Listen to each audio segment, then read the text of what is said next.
everybody, my name is Amanda and welcome to Ecothrifter. It's been a little while since my last video, but I'm happy to be back and talk about things that I'm passionate about, being environmentally friendly and aware, and also saving money. So today I wanted to talk to you about electricity bills and what I'm trying to do to reduce my electricity bills. It just seems that all our bills are going up. Insurances, the cost of living, food prices, everything is just rising and nothing seems to come down. So I'm just looking for ways, ideas that I reduce my bills by, or my little tips that I do to try and keep my bills down. There's always room for improvement, and I would love to hear any of your comments and feedback and suggestions and any ideas of what you do. I'd love to hear them. So you can comment below my video, or also I do have an Instagram page called Ecothrifter with an underscore at the end, and a Facebook page called Ecothrifter, one word. So welcome any feedback, comments.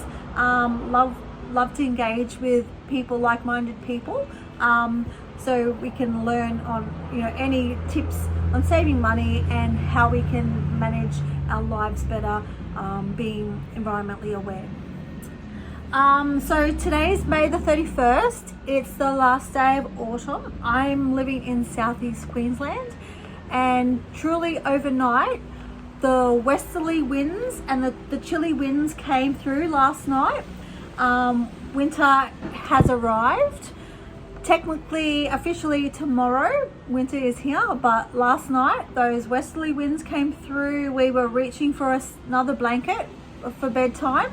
And on the news this morning, they were saying that New South Wales and Victoria has had heavy snowfall overnight, so they're all excited for snow season. So on that mindset, talking about electricity and how we can keep our bills down by still keeping warm and going through winter, doing the best that we can to save money and reduce our power bills. So I guess the first thing I wanted to talk about was appliances. We've got several appliances in our house. There's the wild winds now.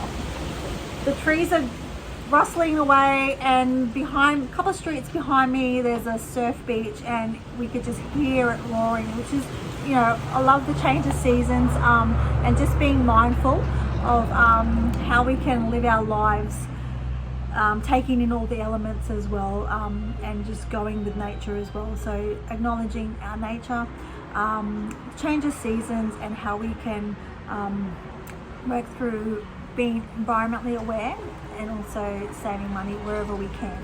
So appliances, we do have several appliances in the house, ranging from a toaster oven, TVs, stove tops, kettles and all that.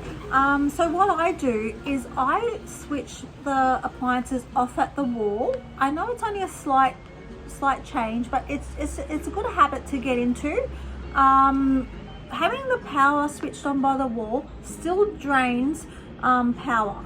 So even though it's minute and a lot less than actually having the appliance turned on, I'm sure that just that slight drain of power still adds up to your power meter. So I switch it off by the wall, and instead of turning the TV off using the remote on standby with the little red light still showing on the TV, I just switch it off totally.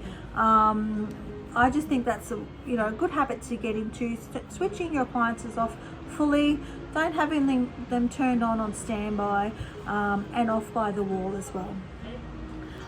Also lights. I always turn the lights off in the house. I leave one or two on wherever me and my family are situated, but there's no need to have every light in your house turned on, lit up like a Christmas tree. You don't need the laundry, the shower light, the toilet light, the hall light, every bedroom light on, the lounge, kitchen, whatever. If you're not in those rooms, the patio lights and all that. it's just a total waste of power. And I find that, you know, me and my family were away from each other for the day at school or work, so it's just nice to sit in the one or two rooms, you know, whether the kids want to go and just chill in their bedroom, turn the light on, that's okay, or we're sitting in the lounge room, or after we're done cooking dinner, turn the kitchen light off. It's a no-brainer. And of course that reduces power usage and therefore shows up less power usage on your electricity bill. Another thing that we don't have in this house is electric blankets. Personally, I don't feel the need to have them. It's just another electrical appliance in the house. Where I'm in South Queensland, yeah, it does get a little bit chilly, you know, at times, but I'm quite wary of electric blankets, and if it's on the really chilly nights, we just rug up, put another layer of a quilt, a woolen blanket or a doona on top, and that's fine with me. I don't like to have electric blankets in the house. And also, speaking of layering up, with clothing, you know, inside the home, if it's really cold, we just layer up, put another jacket on, put a scarf on or a beanie. Socks and slippers are fine inside the house, as opposed to purchasing a heater and having that run. We don't have a heater in our house. I remember as a child we would gather around my grandmother's kerosene little heater, and I know that there's oil heaters for sale. They can be quite economical to purchase as a starting cost, but be guaranteed that they are quite very expensive to run, and you will most certainly notice that on your electricity bill. So I would just recommend just layering up with items of clothing. So for another tip that I use for washing our clothes, speaking of clothing, when I do the washing using the washing machine, I ensure that the load is full. I'm not going to just do a load of washing with 4 or 5 garments in it. That's just a waste of power and water as well. So I make sure that it's, you know, not stuffed full, that it won't agitate or anything, but make sure that the load is full, even if it's a few days or twice a week. Make sure that load is full. You're saving power and water usage as well. And once I'm done with washing the clothes, I line dry. We don't own a clothes dryer in the house. We don't personally have the room for a large dryer in the home, and they are expensive to run. And I would be concerned that if I did have a clothes dryer, that I would be tempted just to unload the washing machine and put the load straight into the dryer, instead of going out and hanging them up in the sunshine, in the wind, and let them fresh air and naturally dry. So we don't have a clothes dryer in here. Obviously, if it's raining for weeks at a time and you can't get your bed linen and, you know, your sheets and all that sort of, you just need them to be dried. Down the road, we do have a laundromat. I believe we've used it twice since we've been here in years, and that was when it was just constant rain and we needed to get our bed linen dry. So that is quite economical to use a laundromat a couple of times when you desperately need it, as opposed to buying a clothes dryer, having it in your house and using it at will.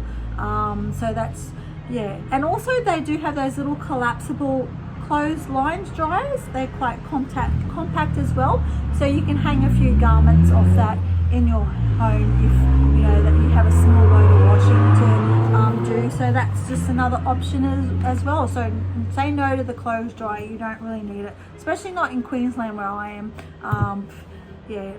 Just the usage is just not that much that you would need one. And also for washing our clothes, I always use cold cycle. My washing machine is not hooked up to hot water. There's no need for it. Washing detergents work fine in cold water. It's efficient, and it is saving on the use of hot water and your hot water system, and the heating of the water. That's just an added expense on your water bill if your washing machine is hooked up to your washing machine. Speaking of hot water, I love my hot showers, but I've just come to learn to, have a little time. You can have a little timer. Get in there, wash yourself. You don't need to have these long, luxurious baths of hot water that's just going to waste your water and put your power bill higher and higher. Yeah, we just have quick showers in our house. They're efficient. And it's more economical than running a hot bath every night. So hot shower, if you're concerned about the time and usage, you can just get a little 3-minute egg timer, or however, set your watch, for a couple of minutes in and out, and that's one way to reduce your power bill by using less hot water. It's pretty obvious as well, when it's cold and freezing, and instead of, you don't have a heater or you don't want to use the heater, close your windows and doors. That's a no-brainer. Fill any little leaks that can come through. I have louvers in my home, so they're fantastic. You can change them, move their direction for airflow. You can close them shut or just adjust them slightly to get those fresh breezes in. I always make sure that there's no broken ones. They're all fit order to keep those cold winter breezes out as well.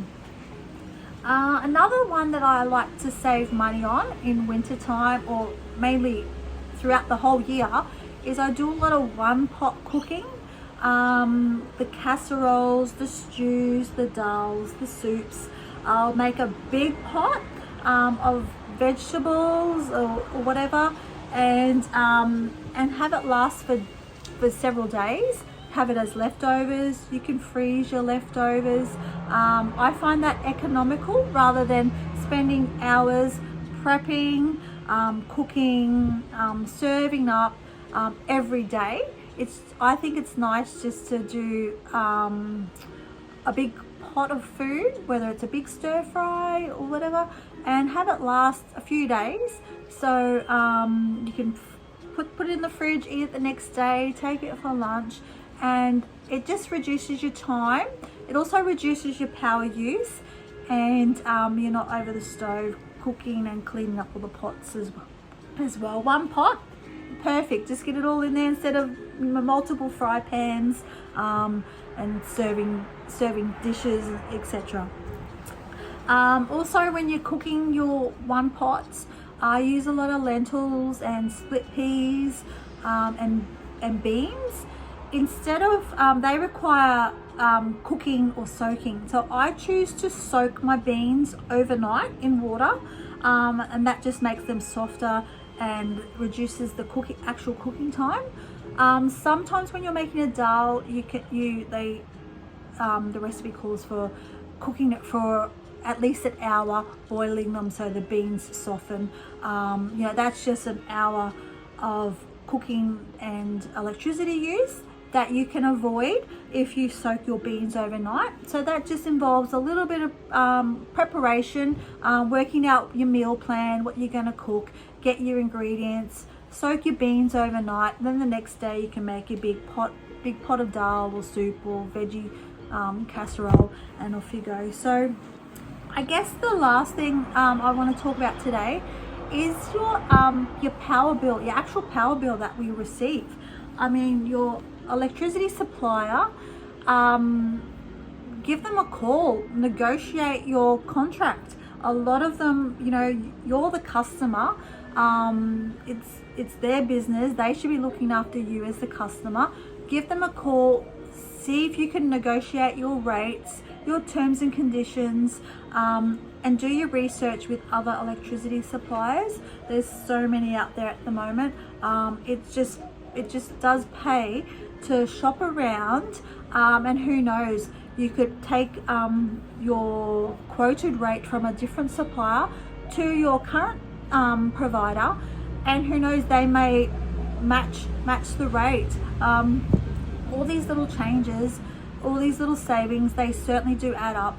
And you know, if you're going to get something for just for a little bit of effort, to negotiate your rate, it's just a win for you, win for your family, win for your savings, and you can put it away for a rainy day, or make a, you know, put the money towards something better than just paying all these bills that just keep going up and don't seem to be coming down. So there's lots of ways that you can save power, I think, and therefore money. But I think that's all that I'll wrap up about for today. But as I said before, if you've got any suggestions or ideas, or how you manage your power supply, anything I've missed, I would totally love to hear it. I'm all up for helpful hints, and I will be looking at other alternative power supplies a bit later on down the track. I want to do some research, potentially change to solar for our household as well. I just think that's the way to go. You know, I love reading stories about people living off the grid and how they use different sources of power as well, you know, energy, to supply their homes. So yeah, I'm really interested in that as well. So I think we'll that'll wrap it up for today. But thanks for listening. And yeah, as I said before, I'm Ecothrifter on Facebook, and Ecothrifter with an underscore on Instagram. So feel free to follow me, and I'll check you guys out too. And hopefully we can collaborate, discuss ideas, and keep the discussion going of saving money, and you know, living environmentally friendly. And you know, it's just never ending, non-stop. There's just so much, so many initiatives out there, and the game is always changing. So I'm really interested in keeping up to date, seeing what people are doing, what advances are being made, and you know, what research, what's coming. You know, you're just going to keep on top of it. So I'm really interested in all that. So thanks again for watching, and we'll catch up soon. Bye for now.